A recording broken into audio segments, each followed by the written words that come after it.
Olá, pessoal. Este é o Boletim Invest News. Esse que é o seu boletim de fechamento dos mercados. E hoje também, fechamento da semana. E tanto no dia de hoje quanto na semana tem um assunto que se destacou, deu o que falar. Eu estou falando da disparada da BRF. A gente vai entender por que subiu tanto, o que esperar daqui para frente, como o investidor deve encarar então essa disparada do papel. E além, claro, de outros assuntos que mexeram com o mercado, a gente vai falar da baixa das ações do setor de construção. A gente teve queda da Cirela hoje e outras notícias que mexeram com dólar e Bovespa. E para comentar tudo isso comigo, quem está novamente aqui é o Murilo Breder, analista da Isinvest. Murilo, bem-vindo, obrigada mais uma vez. De nada, Karina. Olá, investidores. Vamos lá? Vamos lá, vamos começar falando dela, da BRF. Só no dia de hoje, gente, olha o tamanho da alta do papel, deu 16,28%. Na semana, a disparada foi de 28,79%.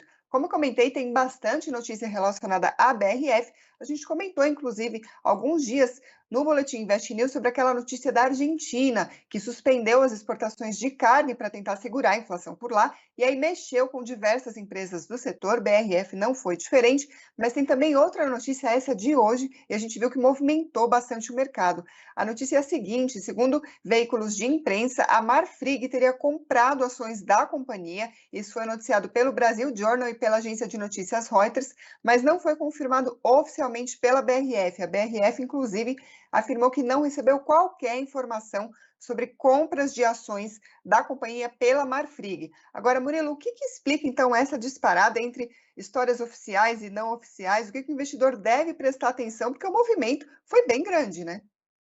E é uma baita história, viu, Karina? A BRF vem subindo nos últimos dias, a gente tentando descobrir por que algumas peças do quebra-cabeça foram surgindo no meio do caminho. No início, eu até pensava que era um ativo que caiu bastante, sofreu, era natural ter uma recuperação. Até ontem, a gente comentou também no Boletim Invest News que foi uma fala do presidente em um evento de agricultura, falando que ele está vendo com bons olhos a exportação para a China, que ele aumentou medidas ali de saneamento, de sanitização, na verdade, né, dos produtos. A gente teve um problema recentemente das carnes bovinas chegando com Covid lá na China. Enfim, pensou-se que era isso até o momento, até que hoje à tarde surgiu uma notícia de que alguém na JP Morgan estava comprando milhões de ações da BRF. E pouco tempo depois, poucos minutos depois, surgiu a notícia de que era o Molina, o dono da Marfrig, né? E aí que realmente as ações dispararam, o mercado ficou animado. Será que Marfrig está querendo fazer uma fusão com BRF de um jeito diferente, de uma forma hostil, agressiva, comprando o máximo de ações possíveis, né? Na notícia que isso circulou no mercado, falou até que a Capital, que é uma gestora que é dona de 5% de BRF, foi consultada para eventualmente vender suas ações. E depois surgiu a notícia de que hoje à tarde a Previ, que é uma das maiores acionistas da BRF, vendeu as suas ações e que a grande compradora das ações da Previ foi de novo a Marfrig. A Marfrig estava subindo, acabou fechando, virando para uma estabilidade e fechou em queda no dia de hoje. O que está por trás disso? No mercado, com dúvida de o que justifica Marfrig querer comprar, segundo notícias na mídia aqui, chegando a 20% da ação da BRF, seria a maior acionista da companhia. Será que Marfrig quer mandar na BRF sem fazer uma fusão? Porque inicialmente pensava que fosse uma fusão, agora parece que não, parece que ele só quer ter direitos políticos. Então, está um pouco mal contada essa história, a gente não tem ainda o quebra-cabeça inteiro, não dá para dar um zoom out e ver qual é a imagem que está sendo formada, tem poucas peças dentro desse quebra-cabeça, mas por enquanto é isso, tá? E aí, BRF disparou, e tem que ter bastante calma nesse momento, tá? Porque mesmo que, vamos supor que, beleza, é uma fusão que ele quer fazer, aí tem muita água para passar debaixo dessa ponte, por quê? Uma oferta hostil dessa pode ter um atrito entre o management, porque não foi nada acordado previamente, mesmo que de fato avance para uma fusão, vai ter uma consolidação muito grande, então o CAD pode vir e eventualmente barrar alguma coisa. Não parece que é essa a ideia. Mas mesmo que não seja, beleza, a Marfrig quer só ter alguns direitos políticos sobre BRF, na verdade não é só alguns, né? Vai ser a maior acionista. Qual que é o desdobramento legal disso? né? Então, por isso que o mercado ficou um pouco de pé atrás com o Marfrig. BRF não tem nada a ver com isso, viu um volume gigante de ações sendo compradas e por isso que as ações se valorizaram no dia de hoje. Agora, como você mesmo está explicando, a gente está falando de grandes players, uma empresa comprando ação da outra, volumes enormes sendo negociados. Agora, para o investidor pessoa física, tem lá a BRF na sua carteira, está vendo esse movimento todo. O que que ele faz? Ele coloca um pouco desse lucro no bolso? É hora de ter calma, porque, como você mesmo explicou, tem muita incerteza, ninguém sabe onde vai dar essa história. Então, para quem tem BRF, o que fazer agora, né? Calma, não faz nada, tá? Ainda não, a gente não sabe para onde que essa história vai. Então, como a gente não sabe, a gente espera, né? Até então, qual que é o case de BRF? Uma companhia passando por um processo de reestruturação operacional, ela pode melhorar muito o seu operacional daqui para frente, barata em relação às próprias companhias do setor, em relação à própria Marfrig, JBS, enfim. Então, mesmo com essa alta recente, né, acho que vale a pena o investidor ter um pouco de paciência, aguardar, não é para sair vendendo. Tá? Quem está de fora também, eu acho que tem que ter calma. Também não é para sair comprando, porque é um evento que é binário. De novo, a gente não sabe os dobramentos que isso vai ter para frente. Então, também acho que não tá no preço. Tá? Uma fusão BRF-Marfrig, o que a gente vê hoje das duas companhias, o mercado não precificava isso. Até por isso que BRF disparou, porque a BRF está passando por um processo de mudança, transformação operacional, e junto com a Marfrig, com o apoio da Marfrig, vira uma outra empresa muito melhor, pode acelerar esse processo, mas, de novo, aí tem que ver. Não parece que essa é a intenção do Molina, né? Tem que ver, de novo, a questão do atrito entre o management, porque, de novo, não foi uma fusão pré-acordada, né? Foi um movimento, uma oferta hostil, né? Ele comprou o máximo de ações possíveis na moita, né? Na sombra, até que hoje surgiu na mídia quem era que estava comprando. Então, muito cuidado, não tem como tomar nenhuma decisão com as peças do quebra-cabeça que a gente tem hoje. Bom, falamos aqui de uma grande alta, agora vamos passar para as quedas, para outra ponta da bolsa, e eu estou falando de Cyrela e, na verdade, outras ações do setor, mas hoje a Cyrela teve uma grande queda de 5,39%, uma queda importante, e na semana a queda foi de 7,46%. Como eu comentei, não foi a única do setor. A MRV também teve uma queda importante hoje, 5,12%. Na semana, 2,88%. Ainda no setor, vou falar agora de Exetec. Hoje caiu 4,11% e na semana, 8,44%. Murilo, o que está acontecendo com o setor? E mais importante, qual que é a recomendação para quem tem na carteira alguma dessas empresas? O que está acontecendo, saiu uma notícia hoje de que a inflação dos materiais utilizados na construção civil chegou ao maior patamar em 12 meses, a inflação acumulada nos últimos 12 meses, maior patamar dos últimos 28 anos. É a maior inflação dos últimos 28 anos, ou seja, desde 1993, numa época pré-real, né? O real foi inventado em 94. Então, é uma inflação muito alta, uma tempestade perfeita que uniu dólar alto com commodities em alta. Você tem um aumento de demanda pelos projetos residenciais, com todo mundo em casa, querendo morar melhor. Um aumento do frete também, entre vários motivos. Tudo isso corroborou para essa alta muito forte da inflação. E aí, o problema é que o câmbio elevado e as commodities ainda em preço alto deve continuar no curto prazo. Ou seja, esse problema da inflação ainda deve se manter no curto prazo. Qual que é o desdobramento disso para as empresas de construção civil? As que já lançaram, não têm tem uma dificuldade de saber qual é o patamar do custo da produção, até que preço que esse custo da produção pode subir.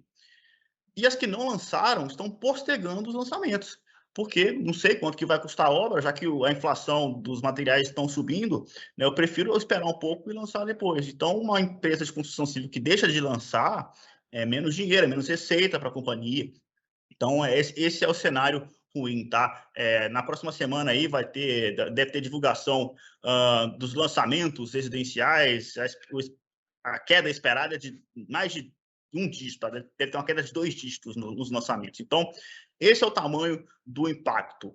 O que o investidor deve fazer? Né?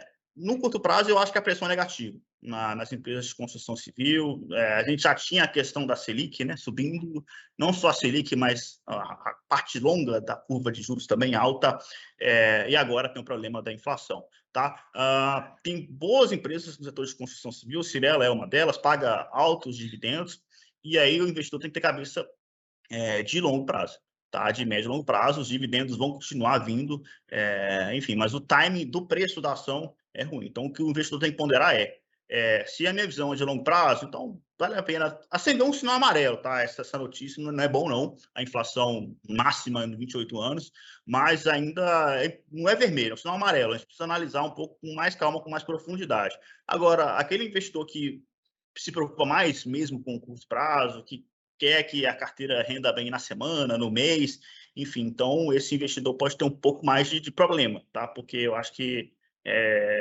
o contexto todo tem uma nuvem negra em cima da construção civil, né? É uma tempestade perfeita ali que está atrapalhando. Cirela é uma ótima companhia, por exemplo, e mesmo assim, hoje é a maior queda do setor, caiu mais de 5% hoje. Bom, pessoal, vamos falar sobre outras notícias que mexeram com o mercado hoje. Na verdade, que mexeram com o mercado nessa semana. Foi uma semana bastante movimentada, tanto aqui quanto no cenário externo.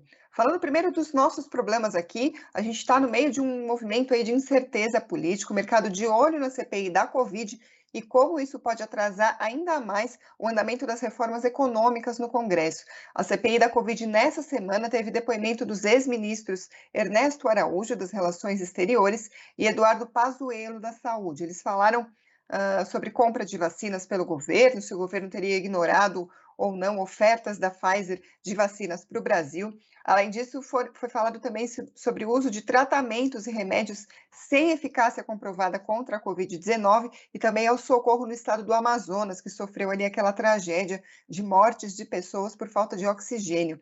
Também teve, no cenário interno, o avanço da MP de privatização da Eletrobras, mexeu bastante com o mercado, foi aprovada na Câmara e agora vai para o Senado. A dúvida agora é se, da forma como está, o texto vai passar pelo Senado ou se vai ter dificuldades.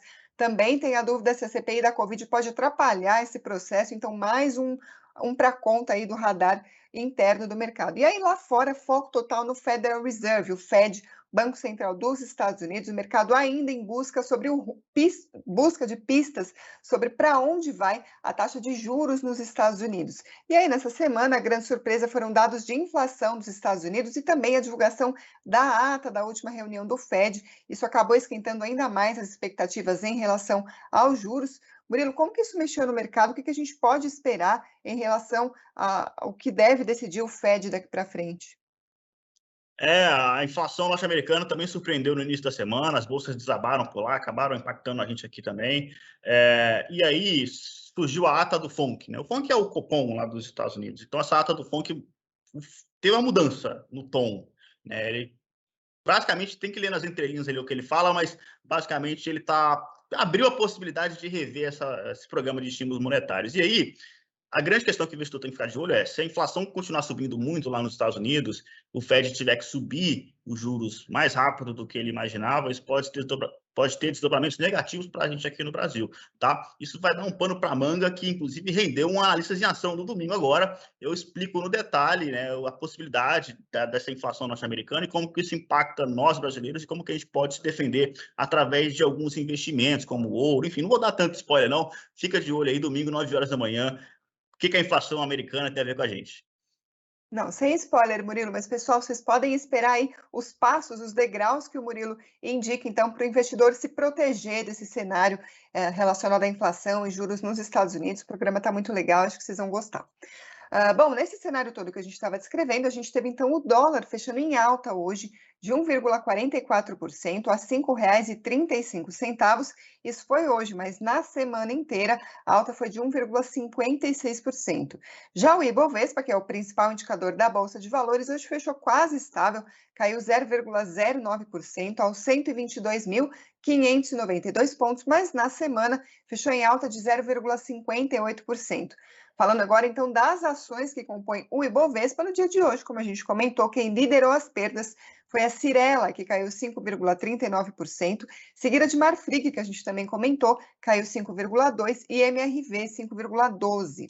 Agora, na ponta positiva, quem liderou os ganhos do dia, claro, foi BRF, que disparou 16,28%, seguida de Embraer, que que subiu 3,16%, e Suzano, 2,64%. Vou passar também para as maiores e menores da semana. Então, liderando as quedas nessa semana, a EZTEC perdeu 8,44%, Cyrela, 7,46% e B2W, 5,58%. Passando agora para as maiores altas da semana, tivemos BRF, que subiu 28,79%, seguida de Unidas, 9,71%, e a ICEMIG, 7,72%. Bastante movimentada a semana, como vocês podem perceber. Por hoje, então, a gente encerra o Boletim Invest News. A gente se vê na semana que vem, mas eu agradeço você que nos acompanha pelo YouTube. Se inscreva aqui no canal, deixe o seu like, seus comentários, isso é muito importante, ajuda a gente, ajuda o nosso trabalho por aqui. Mas eu também agradeço a quem nos ouve por podcast, pela Alexa, quem acompanha pelo Facebook e, eu, claro, pelo investnews.com.br. Murilo, muito obrigada e até a próxima, então. Obrigado, Karina. Um abraço, investidores. Bom final de semana. Até mais. Tchau, tchau, pessoal.